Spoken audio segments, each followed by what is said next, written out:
Let's go! Go! Okay.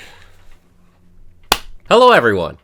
Going to do a quick video real quick on something that I'm really excited to talk about. This is massive for Skyward Sword. This is insane.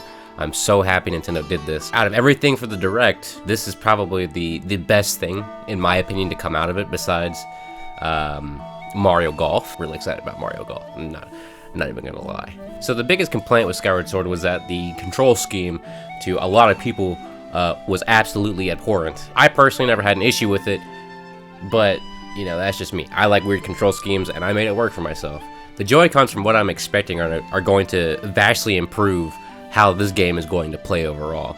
The Joy-Cons themselves are much more accurate than the Wiimotes and the stupid little sensor bar. You don't even need the sensor bar. That's crazy.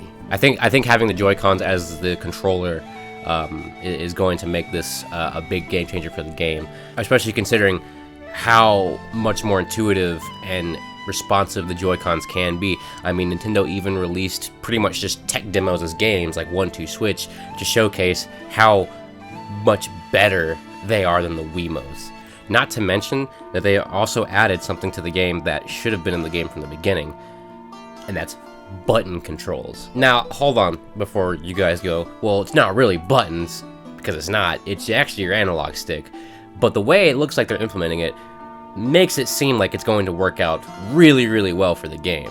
And I really hope it does, because button controls, being able to play Skyward Sword handheld mode, oh, that's a dream come true for me. Plus, I mean, it's going to be a lot better than having to wave around a piece of plastic in the air, hoping that you eventually accurately hit your target, which, again, I think the Joy-Cons are going to remedy that problem pretty well. It's not going to be perfect by any means. I'm not going to say that, oh, this is going to be the perfect way to play Skyward Sword and you will not have any more problems with the game because your motion controls are flawless now. Not at all. Motion controls are by far not flawless, but it's a major improvement.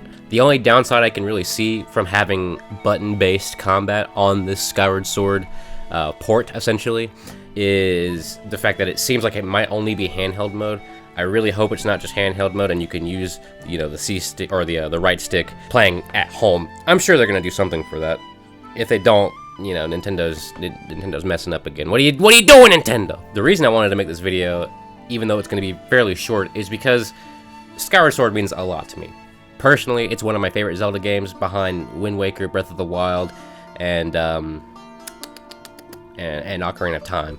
Of course, I am a little biased just because I grew up playing Skyward Sword a lot. Again, I didn't have any issues with it, but, you know, being a kid, you could be kind of clouded by judgment. But the fact that this is coming out now on the Switch, something that it probably, you know, even should have just originally come out on anyway, for the kind of technology that it was trying to implement, I think this is a great opportunity for this game to get the love it actually properly deserves.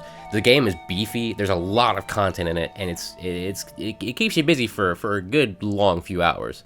On top of that, the areas to me are quite memorable, and the aesthetic overall, which is that really nice, beautiful watercolor aesthetic, it shines so well. And I really hope that people pick this title up just for the aesthetic alone. That aesthetic adds a lot of pop and feel to the world, making it feel really lived in and quite immersive for what it's going for, especially above the clouds, where you're just surrounded by a sea of clouds below you.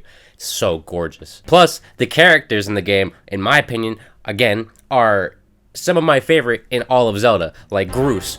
Oh, Groose! Oh man, you see that shit? You see that boy Groose over there? That boy Groose? Not to mention, as they stated in the Direct, you get to see systems that were implemented in Skyward Sword that carried over to Breath of the Wild, like the stamina gauge, which for some reason a lot of people really did not like in Skyward Sword. I don't know why, because they gave you enough stamina to get where you needed to go. I have really high hopes that this game will get that mainstream appeal that it needed to get originally. I know it's a little bit too late for that nowadays, but you know, they're giving a whole other audience the chance to experience this Zelda game that was just pretty much foreshadowed by the fact that the controls were just terrible. I mean, look at Shigeru Miyamoto on stage. This does look objectively fairly bad. さあこれで剣の動きを見てください。横に And you can see the sword following my movements one to one. You can swing top to bottom, up and down. じゃあちょっとキノコを切ってみましょうか。 Let's take a look at these mushrooms here.